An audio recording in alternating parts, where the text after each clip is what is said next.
still dream chasing, will probably forever dream chase. Life is about creating yourself and living out those wildest goals, embracing the unknown and trusting the process. Hard work, passion, purpose, we all got it, just gotta dig deep. And never stop pursuing your aspirations. Stick to the formula. You've entered Future Legends territory. Pull up a seat and join us. This is The Ill Table.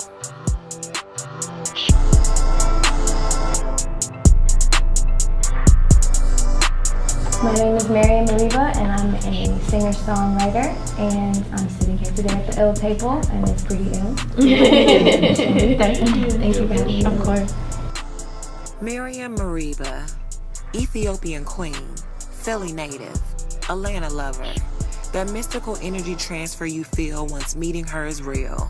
In her voice, one word, impeccable. Catch yourself drifting to another place if you aren't careful. Her latest single, September, only begins to showcase her artistry. Lyrics like, "You must have forgot I'm a queen," remind us why we love her so much. And although we don't know how anyone could forget, she reminds us, do not settle. Her name will go down in history. Marian Mereba, don't forget it. So hi! Hello. Thank you for joining me at the Ill Table. Thank you for I'm so having happy me. to have you for season 2. Excited. So for those who don't know, I have the fabulous Marian Mereba. Hello. Hey. Okay, so some may know you as a songwriter, a singer. What do you pride yourself on most? If you had to choose songwriter or singer, which one would you choose? I mean, I've been singing all my life, but I think my greatest passion about being an artist is writing. Okay. So I would say songwriter. Okay, so songwriting, nice. So how did you said since you were younger, how do you even get into something like that? Like, you just open up your mouth one day and like, oh, I sound pretty good. Well, I didn't sound very good. Probably when I first opened up my mouth to sing, I was like 3 or 4. And my mom got me the tape of the Bodyguard soundtrack. Oh. And it was Whitney, and I was in love with her. Like, I was in love. And I just started singing along to that, and I would like line up some stuffed animals and like sing to an audience and stuff. Yeah, and then I would like make my older brother sit there and like listen to me. And I remember once I was like 5, and my parents had some friends over, and they made me sing "I Will Always Love You" for them. Oh. And one of them was like a vocalist, and he was like, she's like unpitched, and like you should kind of encourage her too. So my parents, they didn't really like do anything. They just, whatever I decided I wanted to do, they supported it for the most part. So with singing, it was just natural, and I just love to do it. So I just did it all the time. Oh, awesome. So that's good, because I know you said that both of your parents are educators. Yeah. And sometimes, for majority what I see is if your parents are educators, they're not really, they're like, you want to be a singer, basketball, like, go study, don't take this test we need to do. You know, like, so how was it? Was it difficult? Were they understanding just because they know about passion and when you passionate about things, or how? Was it a fight? It was a little bit of a fight. I have an African father too, so anyone who is like has African, parents, they know that education is usually like the number one thing that's important, and it was very important to them. And I still went to college. I dropped out, but then I went back and decided to finish. But that was in large part because of my parents, and like I appreciate education as well, and like I look at music as one thing that I'm interested in. It's not like the only thing that I'm interested in. So, but yeah, it wasn't too much of a fight because I think my parents could see that I was very passionate about it. It wasn't like something I was doing as an excuse to get out of doing like homework or whatever, you know what I'm saying? Like, it just was a natural passion. So they supported it. My mom more than my dad. My mom, like, when I started writing songs, I would leave scraps of paper all over the house and stuff. And at first she would be like irked, and she'd be like, pick up after yourself. And then finally she like picked up one, and she was like, what is this? And I'm like, it's a song. And she asked me to sing it, and then like she was really impressed that I had kind of constructed a song with a melody and all that stuff. Yeah. So she especially supported me. They still were like, go to school. Right. They supported me. Because with the school, I mean, you learn the words to sing, so you're not just singing like, come F me. Like, you learn these words. You learn these words to use, and you learn all these different type of metaphors and things to reference, which is why I think that people sometimes are so intrigued by you and so intrigued by other artists too, that when you hear them say something, you can go Google and see what it is, and when you see what they're like, oh, they have education, they know, so I think that kind of may have played a good part too in kind of your songwriting. Yeah, definitely. Go to London, you won't ride and I won't call you often. Have you ever heard the song, Go to London, you won't ride now? You never heard that song? So hopefully that song's fantastic. Shout out to that artist. But that was bad singing. That was really London. Take the best of me, I'll keep the rest of me. Go to London. So your singing and songwriting is very precious to you. You sing beautifully, but how is it not, like, you have huge success, like huge success.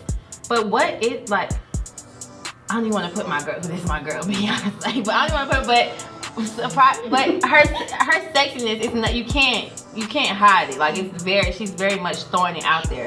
How are you able to because you're giving me off, like, I get your sex appeal, but it's not like, wow, my sex appeal. So how are you kind of, I guess, balance, but still keep it where it's not like, ooh, she's selling sex, but like, people really get the quality of your music?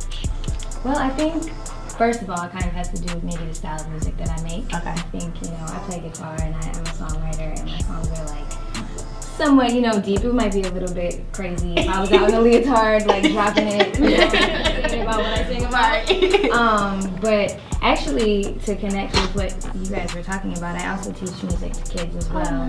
So, and that's always been a passion of mine. My parents are both educators, so I've always kind of kept in the back of my mind I wanted to be a positive, like, reinforcement, especially for young girls, just because I remember being a young girl and, like, I had people to look up to. Like, I looked up to Marian, I looked up to Erykah Badu, and I never really saw them as, like, overtly sexual, you know what I mean? And I love Beyonce too. Right. No diss. No, but yeah, it is what it is. Yeah, it's just like, I'm, like, my passion is the music that I make, so I just want people to focus on that. And then, like, if people take away anything else about me physically, then that's just an added bonus, I guess, you know what I mean? But I've never really found it, like, necessary to put that forward as, like, what I'm selling, you know what I'm saying? Gotcha. Beyonce, I still love you. No shade. Salam. This is Marian Mereba, and this is my very first YouTube video. And today I will be singing a song I wrote this past spring called Rider.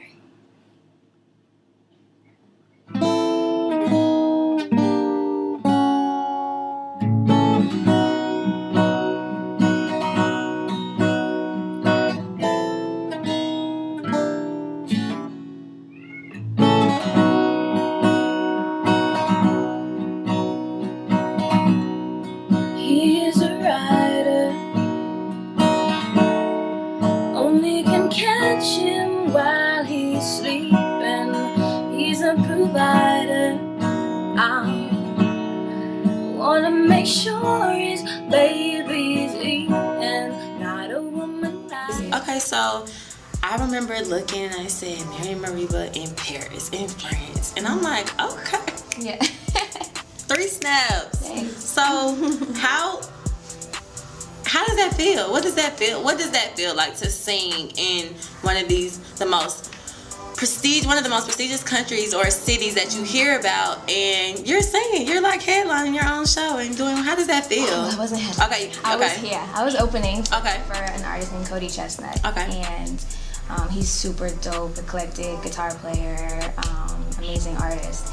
And being in France, like, that was, I can't even explain how, like, fulfilling that felt for me, because, like, I've always dreamed of doing my music everywhere in the world, and, like, I've always been intrigued by Paris especially, but just France as a country has a lot of culture, the food, like, the people and the language and everything. Yeah, it was just exciting to me. So when I got booked for that, I was like, wow, I'm actually doing something. Yeah. You know what I'm saying? I'm doing more than right. something. I mean, definitely I never really feel fully satisfied or that I'm really successful yet, but it was a good stepping stone for me. You know what I mean? Awesome. And the crowds there were amazing. Good. Like, that's always good. Yeah, like they were so welcoming, so loving, and so receptive, and it kind of made me feel like, oh, this is what I'm missing, because in Atlanta sometimes people are too cool and they're looking on their phones or whatever, and they're not really like in the moment as much. Right. There the people were just like zeroed in, so nice. it was beautiful. Good, I'm glad. You deserve those type of experience. That's the type of artist you are. If you were worried about where I've been or who I saw, we'll come all into it, my homies, baby, don't worry, you know. If you were worried about where I've been or who I saw, we'll come all into it, my homies, baby, don't worry, and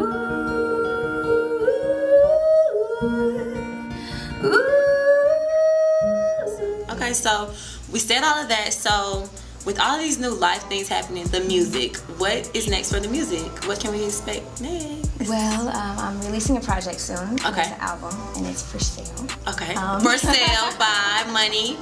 It involves money. Coins. The ill tape was about, these is the paper chase the crew, don't forget. Okay. Right. So money. Yes. Generating funds. Don't buy it. Right. Okay. So my first project that I released, you could like purchase it, but it was also for free on Bandcamp. That's how that works. So so that was cool, because a lot of people just chose to purchase it, you know, just to support. But this is gonna be my first project that's like on iTunes and all of that stuff, and Spotify and stuff. And I released the first single from it. It's called September. Okay. And there's a video out for it that I'm super proud of, and that's kind of like circulating right now. Getting ready to go out to LA to just continue to work and be in a new space, a new environment. I've been in Atlanta for a while now. Okay. And there's definitely a lot to offer here, you know. There's a lot of opportunities here, but I feel like I kind of need to like branch out a little bit, you know what I mean? And especially with my style of music, I would like to be around some artists that maybe are a little bit more in my lane musically. So I'm doing that, and I'm working on some more videos out there as well, and just continuing the movement. Good. Yes, the movement. On my life, I'll be gone by September, and you're gonna remember. You must have forgot I'm a queen. You'll be called by December. On my mama, I'll be gone by September. The next 5 years, I see myself definitely like touring the world.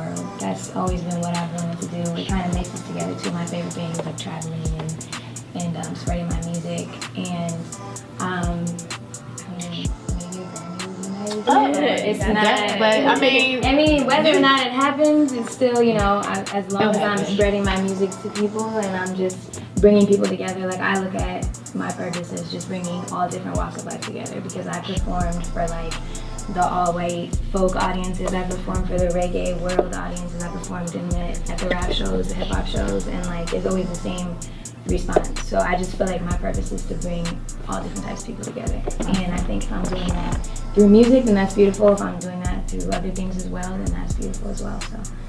Oh, good. Yeah, I'm excited. They say don't believe in anything you cannot see, but they never seem to get things right. If I never loved you,